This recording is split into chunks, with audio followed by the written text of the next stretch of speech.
सीतामढ़ी में हुए भयानक फसाद के दौरान हिंदू फसादियों ने एक 80 साला ज़ईफ जैनुल अंसारी को पीट पीट कर मारा और इनको जिंदा जला दिया। बताया जाता है कि ये वाकया 20 अक्टूबर का है और इसे दबा दिया गया था। दुर्गा पूजा के वक्त हुए फसाद में इस वाकये को मीडिया ने दबा दिया, लेकिन फसादियों ही के वायरल की हुई सोशल मीडिया की तस्वीरों से सच्चाई बेनकाब हुई और पुलिस ने 38 अफराद को गिरफ्तार कर लिया। वर्धा जिले के सांगी मुकाम पर राधिकाबाई मेघे मेमोरियल कॉलेज ऑफ नर्सिंग में 10 लड़कियां गवर्नमेंट की जानिब से दी जाने वाली हेपेटाइटिस बी की डोज की वजह से शदीद बीमार हुई है और हिमानी रविंद्र मेलोडे नाम की 18 साल नौउम्र लड़की की मौत हुई है।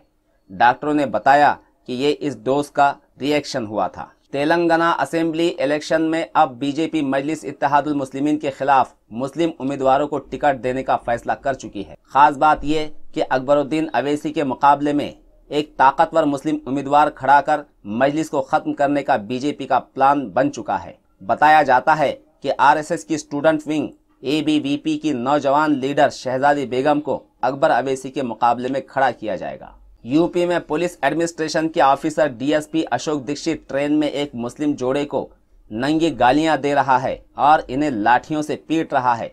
इसका वीडियो वायरल हो चुका है, लेकिन डीएसपी ऑफिसर के खिलाफ कार्रवाई अभी तक नहीं की गई, क्योंकि सैया भये कोतवाल तो डर काहे का। मजलिस इत्तेहादुल मुस्लिमीन के लीडर बैरिस्टर असद अवैसी ने कहा कि राम मंदिर पर ऑर्डिनेंस निकालना बीजेपी के बस की बात नहीं है। सिर्फ 2019 के इलेक्शन में मुंह की खानी पड़ने से खौफजदा होकर मोदी गवर्नमेंट ऑर्डिनेंस का गाजर दिखा रही है।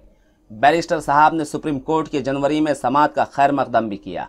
रिकॉर्ड गायब करने की चैंपियन औरंगाबाद म्यूनिसिपल कॉरपोरेशन इंतजामिया ने तो कमाल ही कर दिया और एक कारपोरेटर की दाखिल की हुई पूरी फाइल ही गायब कर दी। सवाल ये खड़ा किया जा रहा है कि जब कारपोरेटर के साथ ये मामला हो तो आम लोग किस खेत की मूली। महाराष्ट्र के चीफ मिनिस्टर देवेंद्र फडणवीस ने शिवसेना को धमकाते हुए कहा कि साथ आते हैं तो तुम्हारा फायदा, वरना हम किसी के मोहताज नहीं है। हम अकेले ही इलेक्शन लड़ेंगे और किसी के सहारे की हमें जरूरत न होगी।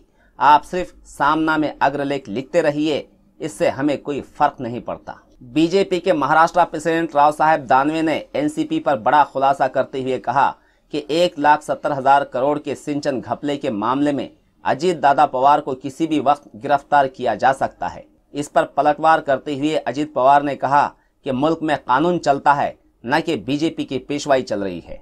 2019 के इलेक्शन में हारने के खौफ से राव साहब दानवे और बीजेपी ऐसे बयान दे रही है। कांग्रेस के सदर राहुल गांधी आजकल मुख्तलिफ रियासतों में मंदिरों के दर्शन करने में मसरूफ है और वो पक्के शिव भक्त बन गए हैं। इसलिए राम मंदिर के लिए भी हमारे साथ आना चाहिए। इस किस्म का बयान शिवसेना चीफ उद्धव ठाकरे ने दिया। दिवाली के खुशी के मौके पर पटाखे उड़ाने की इजाजत रात में सिर्फ 8 ता 10 बजने ही तक सुप्रीम कोर्ट ने दी है।